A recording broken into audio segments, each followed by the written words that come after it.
Welcome to my another new blogs three brothers live history থেকে সবাইকে স্বাগতম। আসসালামু আলাইকুম। সবাই কেমন আছেন? আশা করছি ভালো আছেন। আমিও আলহামদুলিল্লাহ, আমরাও অনেক ভালো আছি আলহামদুলিল্লাহ।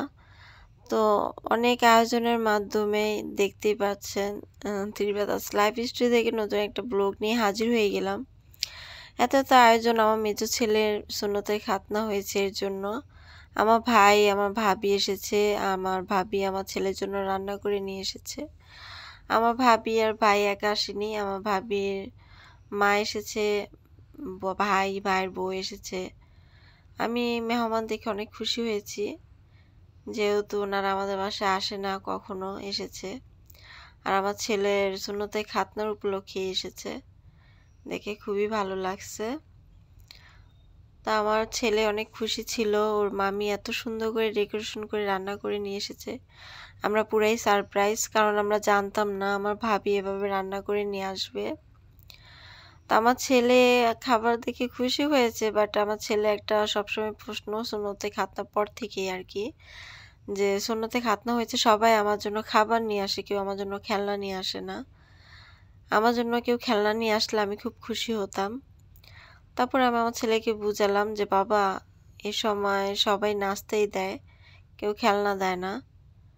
তারপর আমার ছেলে বলল, কেউ যদি এ সময় আমাকে খেলনা দিত আমি তাকে অনেক ভালোবাসতাম আর আমি অনেক খুশি হতাম। তারপর আমি এই তো দেখেন আমার রান্নাঘরে আবার আসলাম, যেহেতু মেহমান এসেছে রান্নাটা সম্পূর্ণ করে ফেলি। মেহমান আসার আগে আমি রান্নাটা বসিয়ে দিয়েছিলাম, গোশটা কষাতে দিচ্ছিলাম। তারপরে তো গোশটা কষানো হয়ে গিয়েছে, এরপর আমি চালটা দিয়ে দিলাম।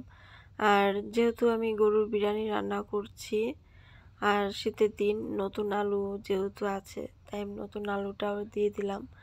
আর নতুন আলু দিয়ে বিরিয়ানিটা আমার খুবই পছন্দ, জানি না কার কেমন লাগে, বাট আমার কাছে খুবই ভালো লাগে।